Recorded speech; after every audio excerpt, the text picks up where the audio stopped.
ఏమంటాడు గురు నా గురించి? మీ స్నానం నా కొంప ముంచిందండి. ఏమైంది? అర్జెంట్ గా బాత్రూమ్ అని బయలుదేరితే మేనేజ్ చేద్దాం కదా ట్రై చేస్తే అపార్థం చేసుకుని ఈ టెలిఫోన్ డైరెక్టరీని 2 కాపీలు పైగా అర్జెంట్ అట. ఇంకా ఆలస్యం మొదలుపెట్ట. తెలుసులండి. అయ్యో, కావుడేంటి కావేరీ ఎక్స్ప్రెస్ లో వస్తుంది? ఇదిగో రాంబాబు, రాంబాబు, మా ఆవిడ వస్తుందయ్యా. కనపడితే కాల్చుకు తింటుంది. ఇవాళ నేను ఆఫీస్ లో లేను, క్యాంప్కి వెళ్ళని చెప్పబోయా. మా ఆవిడికి నీ పుణ్యం ఉంటుంది. హే బాబోయ్, అయ్యో. గురునాథం గారు లేరా? నేను ఆయన భార్యని. అష్టలక్ష్మి గుడికి వెళ్ళి అష్టోత్తరం చేయించుకుని వచ్చేసరికి ఆయన ఆఫీస్కి వచ్చేసారండి. ఆయన ఆశీస్సులు తీసుకోవాలి. ఎక్కడికి వెళ్ళారు? చాలా గొప్ప పని చేశావమ్మా. పతిభక్తికి పరాకాష్ట. మీ ఆయన క్యాంపుకి వెళ్ళారు కదా?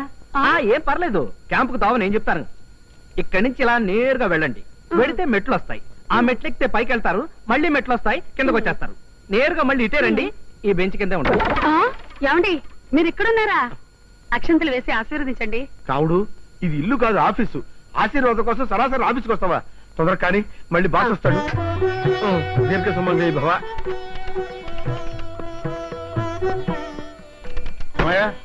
టైపింగ్ అంతా పూర్తయిందా? కాపీలేవి? సార్, ఈ పుస్తకం ప్రింటింగ్ చేయడానికే 10 రోజులు పడుతుంది సార్. మీరు చెప్పి 10 నిమిషాలు కాలేదు, అప్పుడే అయ్యిందా అని అడుగుతున్నారు. ఇంతకన్నా టేబుల్ తొడటమే బెటర్ సార్. సర్లే, అది వేరే చెప్పాలా? ఏమిటాయి గురునాథం, ఈ పొజిషన్ లో ఉన్నావు? నిరాహార దీక్ష? కాదు సార్, భార్య పెట్టే బాధలు పడలేక ఈవిడ గురునాథం గారి భార్య భర్త ఆశీర్వచనం కోసం వచ్చింది. ఆహా, ఎంత చక్కటి సన్నివేశం. గురునాథం, బయటిరా రా. నీ అదృష్టాన్ని మెచ్చుకోవాలయ్యా. చూడవయ్యా, కళ్ళు పెద్దవి చేసుకుని చూడవయ్యా. ఎంత చక్కటి జీవితం. సారీ సార్, ఈవిడ మా ఆవిడ కావుడు, ఈయన మా బాస్ కుటుంబరావు గారు. అలాగా, నమస్కారం అండి. నమస్తే అమ్మా. మా వారికి నైవేద్యం పెట్టడం మర్చిపోయానండి. ఇంటికి రమ్మని చెప్పండి. ఏమయ్యా, వెంటనే మీ ఆవిడతో భలేవారు సార్, ఇక్కడ ఆఫీస్ లో బోల్డ్ అంత పని ఉంది ఆయనకి. నువ్వేం చేస్తున్నావు? బ్రహ్మచారం మొత్తం నువ్వే చెయ్యి. సార్, ఈ పని మొత్తం నేనేనా? అవును, నువ్వే చెయ్యి. రండి, పదండి. వస్తున్నా. ఏమయ్యా, టైపిస్ట్ రాని ఎక్కడ? 3 రోజులుగా ఆఫీస్కి రావట్లేదు సార్.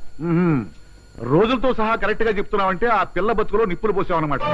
చెప్పు, ఏం చేశావు? నా మీద ఒట్టు సార్, నాకేం తెలియదు సార్. బ్రహ్మచారి ఒట్లు నేను నమ్మనయ్యా. నిన్ను చూసిన మొదటి రోజు ఎందుకు అరిచిందో నాకు ఇప్పుడు అర్థమైంది. వెళ్ళు, రాణిని తీసుకొచ్చి నా ముందు నిలబెట్టు. ఆ పిల్ల నీకేం తెలియదని చెప్పిందా? సరే సరే, లేకపోతే నీ ఉద్యోగం ఊస్తే. నా ఏజ్ బారైపోవడం వల్ల వీడికి దొరికిపోయాను. లేకపోతే ఈ ఉద్యోగానికి ఎప్పుడో లాగి గుద్ది పోరా పోరా అని పరిగెత్తి పారిపోయి ఉండేవాడిని. రాణి, మహారాణి, ఎక్కడున్నావు తల్లి? ఈ వీడియో మీకు నచ్చినట్లయితే లైక్ చేయండి, షేర్ చేయండి. ఇలాంటి మరిన్ని సరికొత్త సినిమా వీడియోల కోసం ఛానల్ ని సబ్స్క్రైబ్ చేయండి. అలాగే ఇక్కడ ఉండే ఈ గంట సింబల్ ని క్లిక్ చేయండి. మేము అప్డేట్ చేసే ప్రతి వీడియో నోటిఫికేషన్స్ మీకు వచ్చేస్తాయి.